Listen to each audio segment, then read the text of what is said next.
Malaysia kicked off the new year bursting with energy and determination. Indeed, 2020 was supposed to be a milestone year for Malaysians, with everyone hoping to make great strides forward and propelling our digital nation further along the trajectory to becoming a more developed nation on the world's stage. In December 2019, the Chinese authorities notifying the world that the virus was spreading through their communities. In the following months, it spread to the other countries with cases doubling within days. This virus is the severe acute respiratory syndrome related to coronavirus 2 that causes the disease called COVID-19. However, as we all now know, the entire world was caught off guard by the unprecedented health crisis brought on by the novel coronavirus, which causes the COVID-19 disease.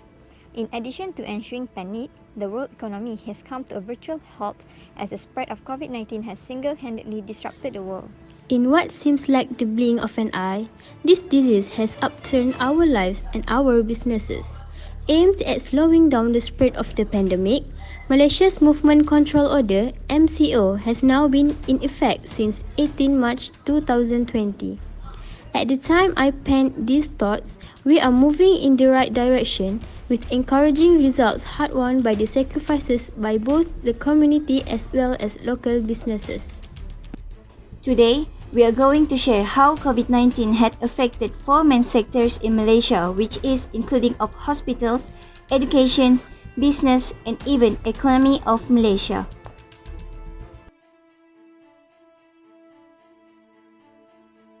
On April 2020, the Prime Minister announced that the MCO would be further extended to 28 April 2020, Phase 3 of the MCO, but also widen the list of industry able to operate during the MCO with government permission.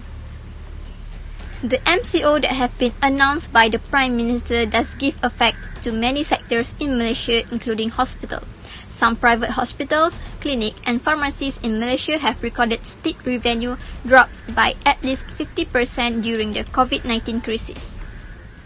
Apart from local patients, the virus as well as the MCO have hindered the international patients from visiting private hospitals as Malaysia imposed a restriction on tourists as part of the MCO. Apart from these hospitals and clinics, another major frontline business that is also struggling is private pharmacies. Despite a surge in sales of face masks, sanitizer, and gloves in March, the month of April witnessed a slow in business, with supermarkets now selling most items at super low price and many online products and delivery portals, the community pharmacies are actually not profiting a lot at all. With the third phase of MCO implemented, the revenue has dropped at least 50% again. It is very unpredictable and community pharmacies can be between two hard places in deciding to stock up or not while still ensuring they could pay rent and staff on time. MCO also affect cancer patients and other patients who needs a follow-up treatment. The condition of such patients may deteriorate as a result of delayed treatment and care due to the prolonged MCO or infection from COVID-19. A think tank warned today that cancer patients, especially those seeking treatment at public hospitals, will be the most affected by the latest extension of the Movement Control Order (MCO).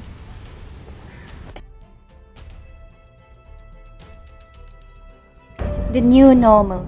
Schools are closed, no more face-to-face meeting but only online classes. That's how COVID-19 affect education. All primary, secondary and university students is not excluded from online classes.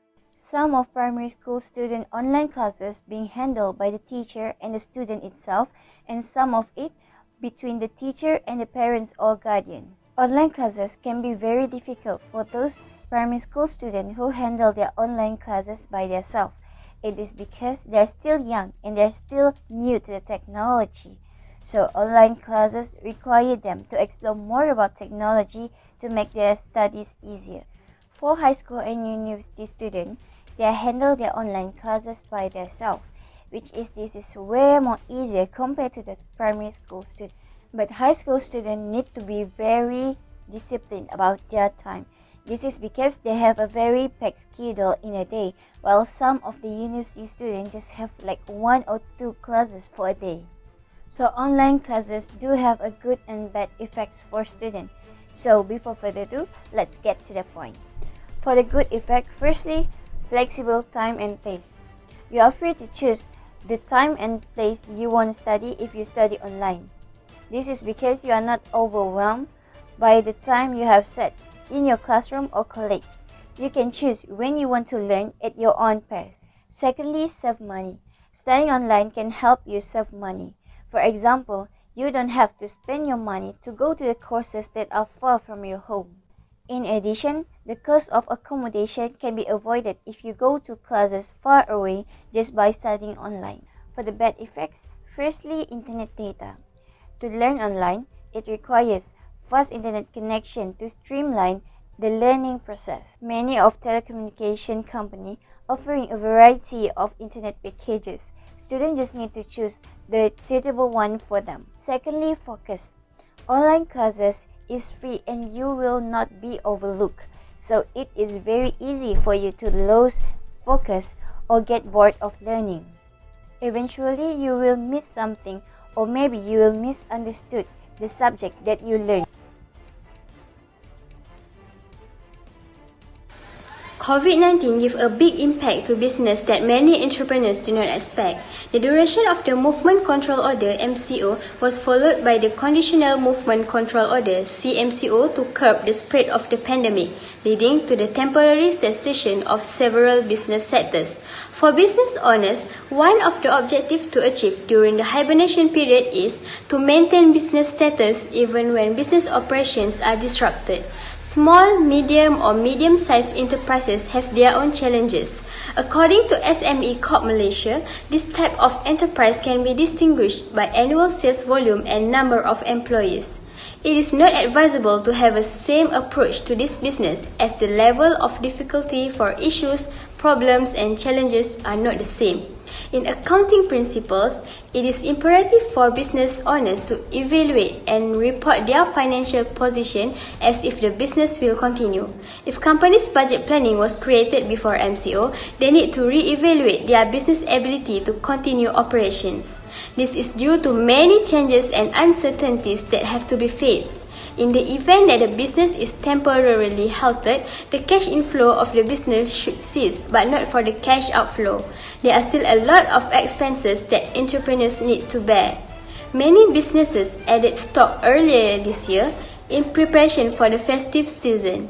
An increase in stock purchases means an increase in the amount of debt a supplier has on average, giving an average of 1 to 3 months of debt. This means that the final payment period is made around January until the MCO starts, which is around March to June.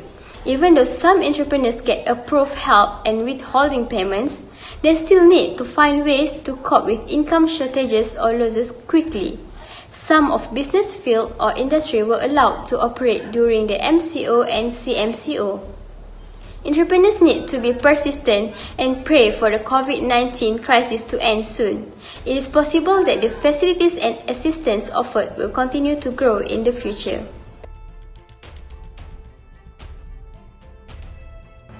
A very good day to Madam Rosmel. My name is Kiranjit Kaur with a matric number A175396. Today, I would like to present the effect on Malaysian economy caused by COVID-19. These are some examples of COVID-19 impact on Malaysian economy.